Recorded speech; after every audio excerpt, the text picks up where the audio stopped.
I want to come on here and take a pulse to see how people are doing. I'm looking online, and I don't know if it's my algorithm sometimes or if this is just what's going on, but if I was someone who wasn't clear about what I wanted or who I am, I would be extremely confused right now. I mean, I still feel confused at times. We go online and there's just so many different opinions about relationships, how they should be, how they shouldn't be, who's to blame for what's going on, concerns about costs and war, and it's pretty wild out there. And I kind of wanted to come on here and check in with you guys, those of you hopping on the live right now. How you guys doing? How is everybody? Because I imagine if I hadn't done all the personal development I've done, I wasn't clear about my values and what I wanted, and didn't have a structure to support me in that, I'd be freaking confused. Probably be even angry. So how are you guys doing? Someone says, yeah, I'm confused. Not doing good, doing bad. What do you guys make of all this stuff you see online? I saw someone yesterday, oh my God, I'm going to do a stitch of this one. Someone said sarcasm was a red flag. Like, what? And here's the thing, if we watch this content enough, we get kind of inundated with more of it. But someone says I'm cruising, someone says I'm stressing out right now because she doesn't want me. Someone else says it's all void. Nice time to detox for social media. That might be a good point. It's a weird thing, I love social media for its ability to connect. We're talking right now. Almost my entire business works because of social media, and it helps people to be able to learn about coaching and break free of their own limitations around love and connection and self-confidence and security. And so I love it for those things. At the same time, I think it's challenging to be very clear and responsible about where we put our attention. These algorithms are so good, Someone else says, confused as trying to move on from a 30-year relationship and trying to work the whole thing right and wrong, trying to figure out who's right, who's wrong, yeah. Someone else, confused about what I feel. Is it an attachment or is it love? Yeah, fuck. I think a lot of it comes back to it's very easy to get in our head. It's very easy our head's a messy place to hang out. It's not a good place to hang out. I had a coach who used to say this, people say the mind is a terrible thing to waste. I just say the mind is a terrible thing. And what I think of when I hear that is there becomes this spiral domino effect when we get hooked on an idea. An idea that there's no great men out here, or there's no great women out here, or women only want this, or men only want that. And then we start to build our narrative around that. We start to build more evidence for that perspective. And before you know it, we're walking through life, and that's all we can see. I think that's one of the challenging things about social media, or it can be, is that if we're seeing ideas over and over again, suddenly we start to think those ideas could be the truth or just the way things are. That, again, to me is the value of coaching, therapy, support system, is to pull us out of our heads. To pull us out of our heads, pull us back into our hearts, our intuition. But man, that's not so easy. That's not so easy because fear is so intense about these kinds of things. The emotion of fear can really take us for a ride. That's why I name my coaching Love Over Fear, because I believe every choice we make either comes from love or comes from fear. Someone says, I'm grateful for the high quality of content, trying to find my new ways of dealing with confusion and big feeling. Awesome. Good for you. Relationships are confusing to me. Checking in from Germany, enjoying your content. Thanks. Awesome. Yeah, I guess it's late night in the West Coast right now. People in Europe and Africa are just waking up, maybe. Someone says, I feel like I've gotten clear on what my values are this past year, but I do quite poorly at living up to them. Right. So you're in the idea stage, you've got to focus, but actually following through and acting from those values is feeling difficult. I get that. Someone says hugs to everyone. Yeah, I'm just coming on here because there's just things I've been seeing lately that have just kind of been like so disappointing. You know, I started this work because I care so much about love and connection. And having a family was always really important to me. You know, loving family that actually works out together, not one that gets torn apart through, you know, divorce or insecurities. And I knew that how I grew up and what I had going in was not going to work. You know, I found myself kept getting the same kind of relationships, and then I met some coaches that were amazing, and I got coaching and things started to change. And then I see online, like, I feel like there's a lot of steps were taken backwards. You know, I saw this one thing. I'm not trying to convince people to have families or not have families, but I absolutely am standing for us to be connected, for us to be partners in life. You know, whether it's romantically or at work or with your friends, like, us being together is a good thing. I saw something online that said, what was the person? I'm choosing not to date because my own company is better. And I was like, that is such a disappointing thought. You're choosing not to date because your own company is better? You're just canceling off the human race because likely you've been hurt and disappointed and you're scared to put yourself out there again. But you guys, we are meant to be connected. We are meant to be social creatures. But I think a lot of us have discovered that we've been hurt before, and there's a lot of judgment going around. There's a lot of judgment of what's good and bad and right and wrong, and I think cancel culture's really screwed us in a lot of that stuff. You know, I see kind of two sides to dating right now. I see people who are extremely particular with a lot of walls. I see people, you know, really like watching out for red flags and making sure, and oh no, they disappointed me, it's over, I'm out of here, I'm back to not dating and cutting myself off from connection. And then I see the other side, which is people trying to change themselves to be liked and loved. We got to be somewhere in the middle. But the challenge of being somewhere in the middle is it takes discovery. It takes us actually creating it ourselves.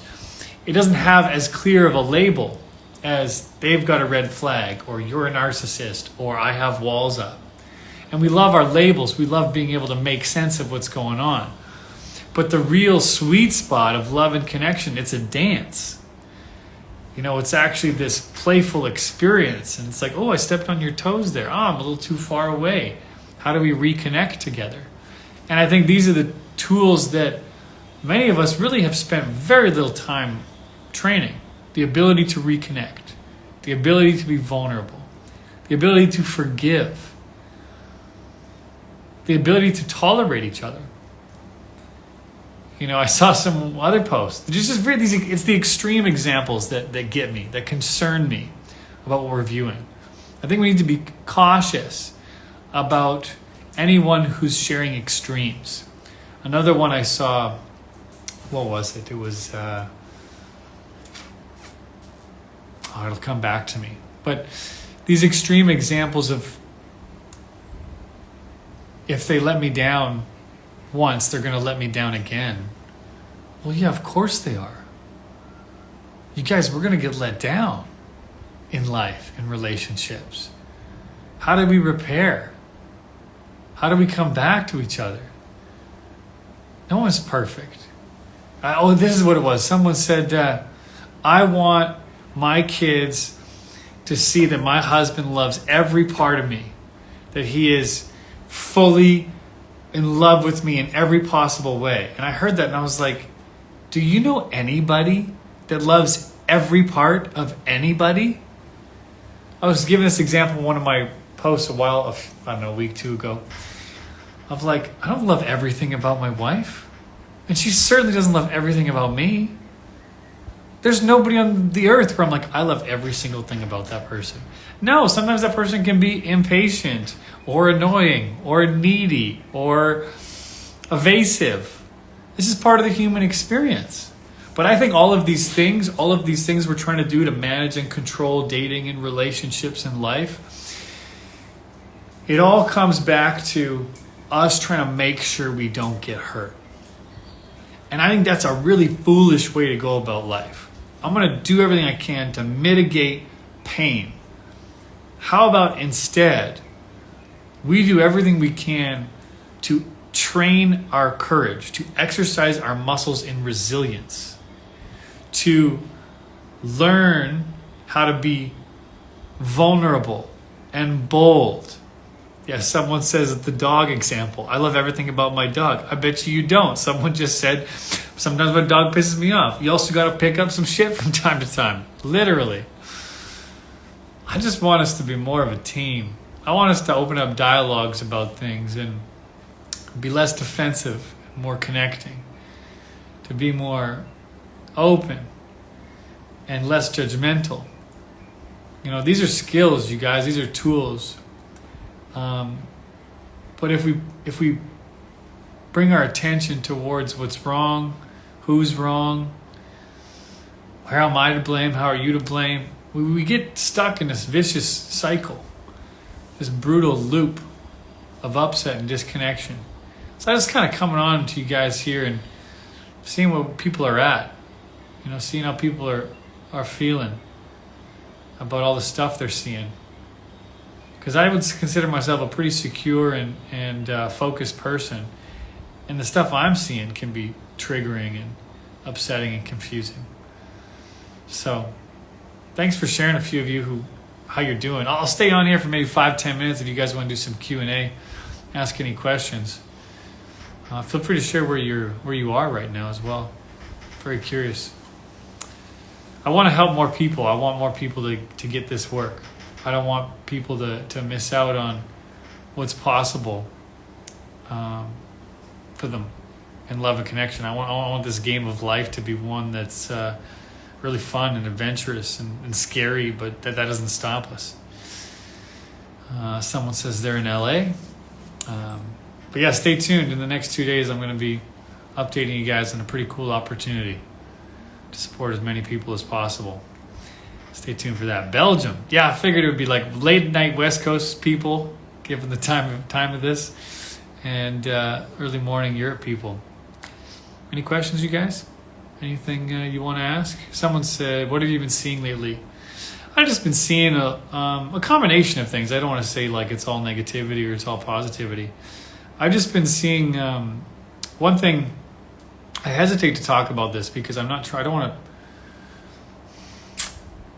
want people to hear it the wrong way. One of the things that to me is disappointing is seeing all these, they're called child-free activists, people who are promoting life living without becoming mothers or without starting families. Now, what's triggering to me about that isn't that they are choosing to be child-free. That's not the triggering part. The part to me that seems foolish and immature is the reasons behind it and the idea that you'd want to make people do that also. In my mind, we're naturally connecting species. You know, we are meant to evolve, we're meant to create, we're meant to build our families. And when I see people, like I saw one yesterday that was like, look at my life, it's so great, I don't have to worry about child school pickups. And I was thinking, if that is like the bane of your existence, that if you had child school pickups, your life would somehow be brutal, it's like, you must be a really weak person or an extremely selfish person. And here's the irony of that to me. The most selfish thing you can actually do is give to others, is actually be a source of connection, inspiration, love. Like, we're meant to be of service to each other. I'm not even religious, and I believe that. Because it feels good. It feels good to do something for my mom or my wife or my son. It feels good to see them happy. And in turn, I get to feel happy just in the process of that action. And this idea that like somehow being alone is like the best way to live. I don't buy that. I don't buy that for a second. I'm not saying you should shame yourself if you're alone right now. I'm not saying you should beat up on yourself for that. But this idea of like celebrating isolation is a horrible idea in my opinion. That to me is a symptom of a much bigger problem. It's a symptom of probably a trauma, probably being really, really hurt, and just wanting to close down and hide yourself and limit the depth of your connections. I don't think that's a good idea. And so I think what scares me is not to like make anybody change their mind about that stuff, but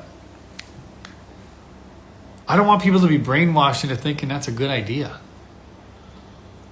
I want us to be connected. I want us to work together. Life is so much better. Like picture yourself whenever you've been laughing so hard or when you've been feeling so loved, you're usually with people. It's not from a TV show, well, the laughing part might be, but if you had a friend there or a partner or your family, it just, everything is made better when you share it. In my opinion, life is best shared.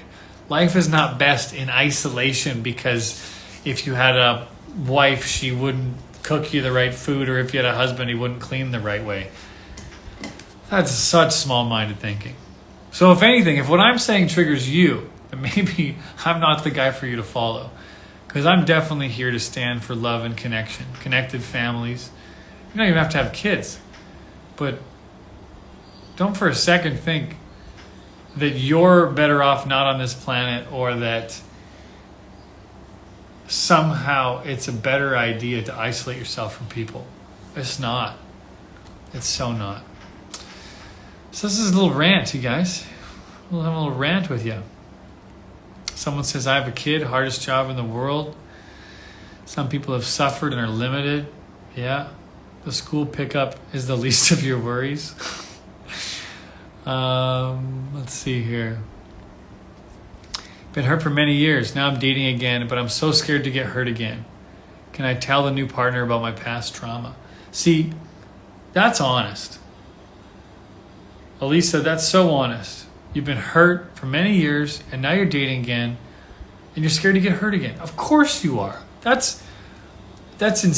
inspired by you because you're telling the truth about what's there for you. When people say what you said, but then they twist it to go, all men are shitty, or all women are this, they're just hiding behind it. They're scared.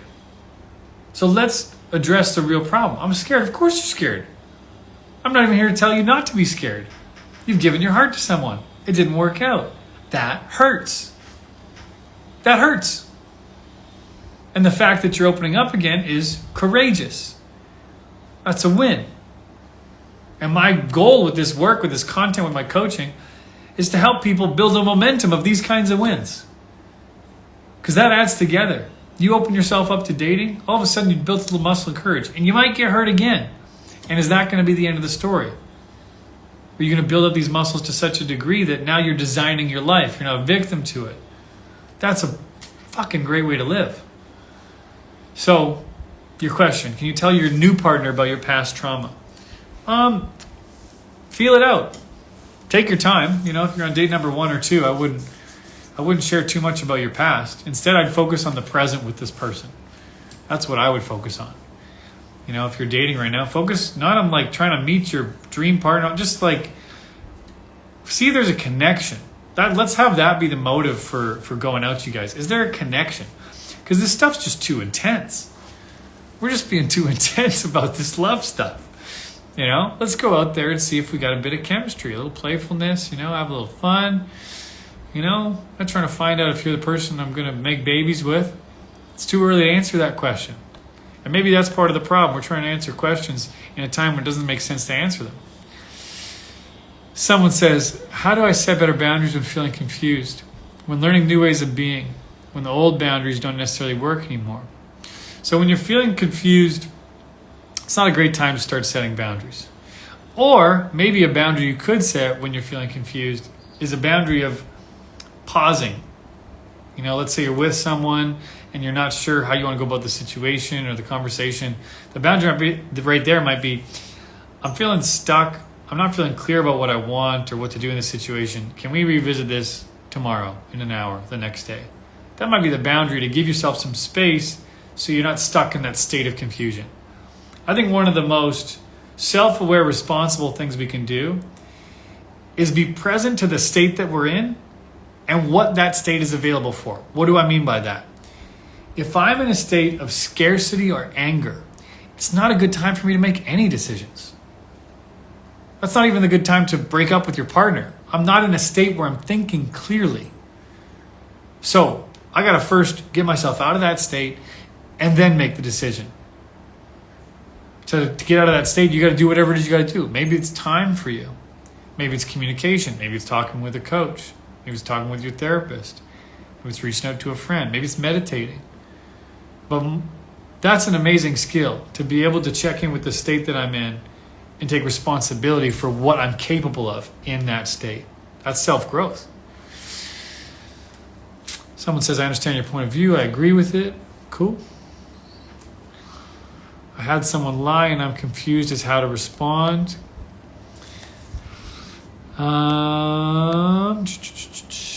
He doesn't deserve to know. Some of you guys are commenting on each other, so I'm not sure.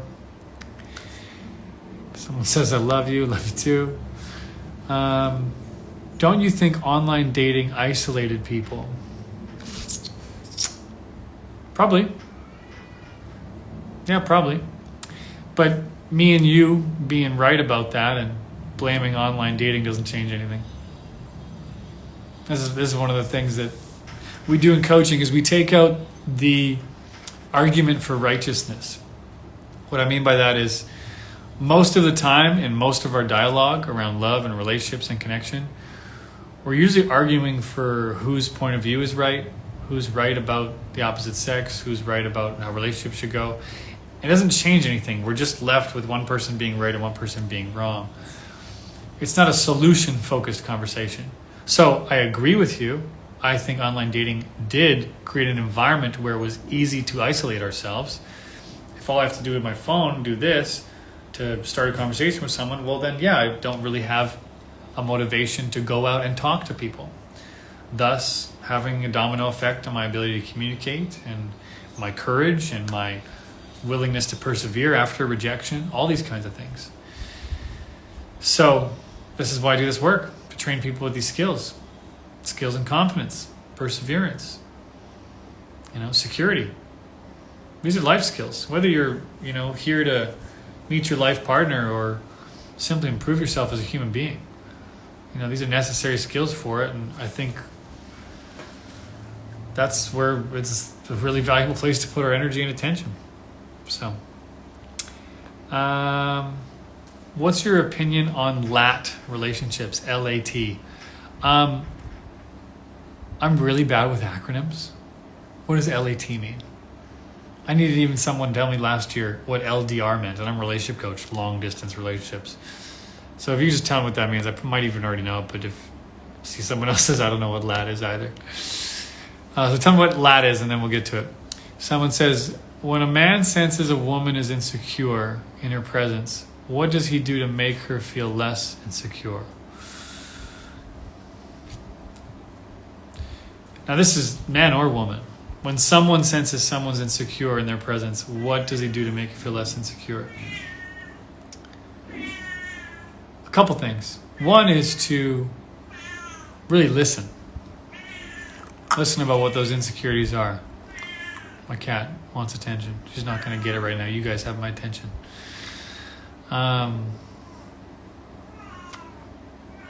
Taco. Shh. Yeah, so one is to really listen and recreate their experience. Understanding is one of the best ways that we can dissolve insecurity, pain, suffering. It's just a space of understanding, so I would recommend a space of listening, understanding, curiosity. Those really work for connection. So I'd start there. Scrolling, you guys. Did the person say what lat means? Someone says, I think a man would reassure her of his feelings, clear all her doubts that she has. I think you're onto it about the reassuring of the feelings. Sometimes it's not about clearing doubts. You know, an important thing to recognize is you can't make another person feel secure. I think that's actually one of the problems in relationships is we're looking for other people to have me be secure. Well, my security, if it really is secure, doesn't depend on anybody else. It's up to me. Doesn't mean people can't contribute or influence it, but it's still up to me. I could be the most reassuring person in the world, but then there's still this step, this dance that we're in together, where that woman would need to actually hear that reassurance and own it and accept it to create a sense of security. So it's a team game, you know? And I think part of being a support for anybody is to give other people also space to adopt what there is for them to adopt. You know, because one of the things that can happen in relationships is we can start to do too much even for each other. You know, take the reins of and cut off the opportunity for each other to develop security. You know, for example, trust. I don't believe in like you have to earn trust. I trust people. And then if they break my trust, I adjust to that broken trust. I change my rules of how I'm playing with them. Trust is inherently a risk. So no matter how much I reassure you, if you're going to trust me, you're still going to need to take a risk. I can't get you to the state of ultimate reassurance where trust is a no-brainer. Trust is a risk. That's what makes it trust. And so part of any relationship, and that might be another key part that we're missing here, you guys, is the willingness to risk something. To risk being seen. To risk not being seen. To risk not being loved. To risk being loved. There is no love without risk. Someone asked, if your girlfriend cheated, would you forgive her? Would you trust her again? Well, there's a lot to that. I wouldn't answer all that real easily. My girlfriend cheated. Would you forgive her? Well, if I want to move on with the relationship, I would have to forgive her. That's a necessary component. So I think I would eventually. Would I trust her again? That part I'm not sure. It would depend on other factors. You know, I might forgive her and still choose to not be with her. You know, you can forgive someone, you guys, and it doesn't mean you got to be with them. You know, it doesn't mean you got to cultivate a new relationship. Forgiveness is about letting go of still making that person wrong. Letting go of wishing things were different. What's happened's happened. How am I going to be about it now is what really matters. Damn, no one said what LAT means. I'll have to Google it later. Someone says, I love your cat. Yeah, we got a lot of pets here. I got 4 dogs sitting at my feet. We're a bit of a zoo around here. And this one cat, she's not scared of any of them. She'll like walk in between their legs. How do you know when reassurance is actually turning into dependence? There isn't a specific line to give you. There isn't like some spot where it's like, now it's dependence. That's why so much of my coaching is focused on training people to connect to their intuition. So that you can actually see that for yourself. You can be able to connect and go, yeah, this is the line for me. I now sense that you're depending on me for your own security. That doesn't work for me. Now that might be the line for you. I might have a different line. That's why I'm not going to sit here and tell you this is now where it's dependence. I want so badly to train as many people as possible to be able to connect to themselves, their own intuition, so that you don't need a coach, you don't need a therapist to tell you what to do ever. Instead, you might want to work with a therapist or coach so that you can get reconnected to yourself when you're disconnected. That's normal. That's part of playing any big game up to anything that's big in life. So I know it's not quite the answer you're looking for, but like I said, so many of us are we're looking for the rules instead of having the confidence and courage to create and design our own rules. That's so much more interesting to me, to design the rules ourselves. But with that comes inherently more risk and uncertainty. And I don't think that needs to be a bad thing. So I do that. Oh, living apart together. Oh, thank you, Joe. Living apart together. So that means you're in a relationship, but you don't live together. Isn't that part of developing a relationship? That's how it started with my wife and I. She lives somewhere, I live somewhere, we're together.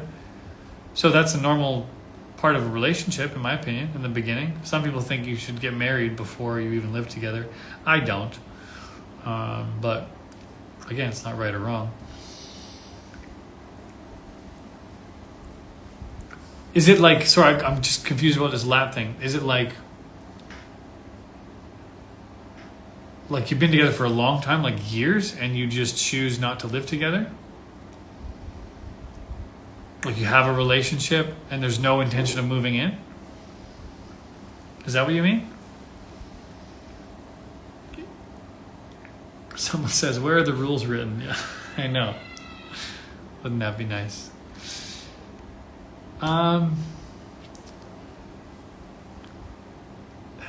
Again, making the rules. If it works for somebody, to me that wouldn't work if you're having a family. Obviously, living apart but being together. I think if you have a family, that's not going to work.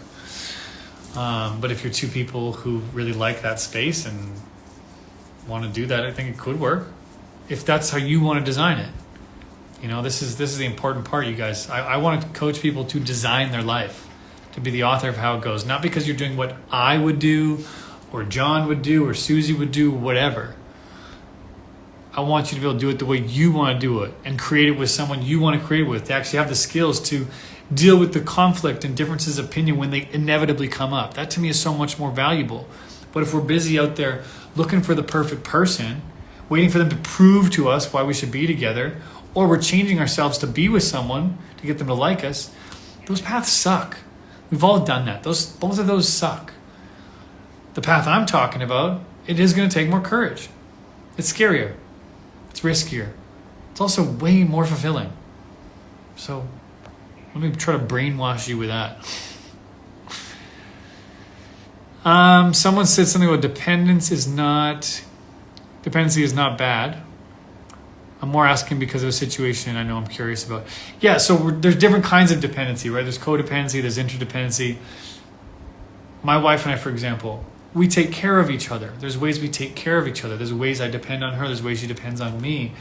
And that really works. Now, if you're depending on someone for something they can't provide or don't want to provide, that's going to be horrible. Part of discovering what you want to depend on each other for is the art of communication and the art of negotiation. You know, there's plenty of things from my wife and I that we expected from each other, hope each other would do, and then it's like, oh, maybe I'm not into that so much, but I know it's important to you. How can we find that middle ground? That's a skill. That's a skill worth training, my friends. Oh, that's interesting. Someone says, I'm autistic. I need my own space. I don't want to live together because of overstimulation. But I do want a loving relationship. Sounds like L-A-T. Sounds like a good fit for you. Cool. See, there's a perfect example of like, that might work for someone, not work for someone else. It's not bad. It's just building your tribe of people that, you know, are feeling aligned with that. Someone says, do you think our short attention span is because of social media Do you think our short attention span because of social media contributes to relationship problems? Yes, I absolutely do. I think we've been taught, I mean, I don't know if this happened to you guys. Sometimes I'm on Netflix watching like a great show and I pick up my phone and I go to Instagram to turn away from this like incredibly produced, well-written TV show. And I think it's purely because of these dopamine hits. I think it's because it's like, I want to be entertained even faster, which is not good. That's so not good in my opinion. I mean, look, take these lives, for example. You guys, here you go. Here's another Another pet. Say hello, Elvis. Take these lives, for example. I have 320,000 followers on Instagram. There's only 30 of you live right now. This is not fast acting entertainment. This is a communication, a dialogue I'm having with you guys that takes energy, takes time, takes patience. And so do any important conversations in relationships. You know, up until phones were invented, there were no problems of people having a discussion and someone picking up their phone in the middle of that discussion. So yeah, it's totally making a difference. Now, again, us blaming phones is not going to change a damn thing. Us building our skills in attention, in focus, in patience will. That's where we want to put our attention. All right, you guys, it's a bit of a longer live. I'm going to hop off in a moment and see what other questions have as we log off. What does it mean when a man says he loves you but he's not in love? He still wants to see me. I'm not going to speak to what this individual feels. I don't know this person, and I'm basing it off of a sentence you just said. So, to me, being in love is a moment-by-moment feeling. You could be in love one moment and out of love a moment later. Love is a choice. Love is built off of commitment, action. It's a verb. Being in love is a feeling. So that's okay if someone isn't in love with you and you love them and you want to create something together. That's fine, depending on what you want to create. But yeah, I think you want to look to see what works for you in this and what maybe you're interpreting it to mean. And yeah, I mean, I don't know. I've been with my wife 6 years. And there are moments even still where I feel in love with her. But again, they're moments. I'm not like walking around like with butterflies in my stomach about my wife every day. Instead, we have a much deeper kind of love that can only occur by, going through trenches together, by going through some really important stages of development. And that to me is better than being in love. Now, but being in love is part of the equation. It's part of arriving there. So I'm not sure if that answered your question or not, but I appreciate the question. Someone said, any man that truly loves a woman will show it with their actions, even if it takes them time to understand. They will put in the effort to understand you.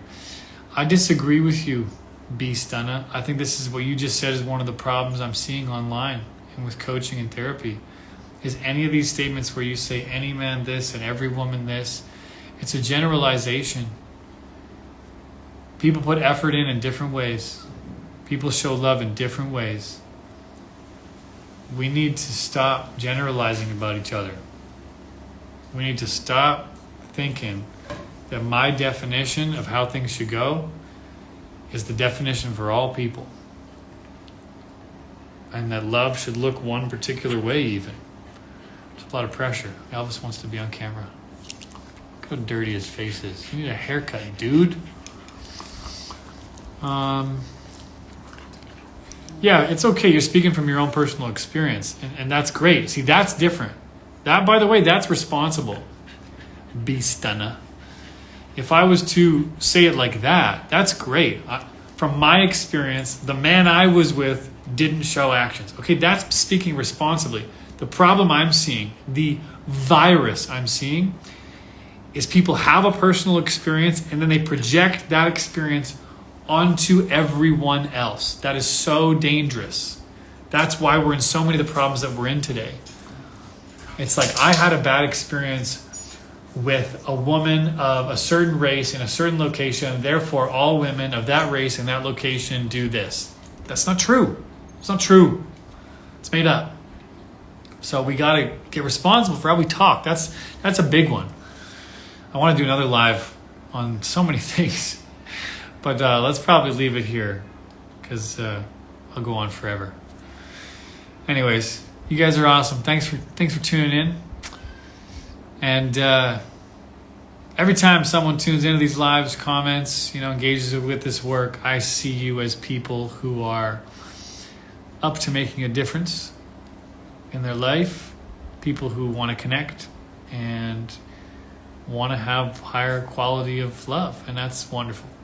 So I acknowledge you for being on this journey, and I hope to support you in as many ways as possible to continue your journey of love and connection. Talk to you later.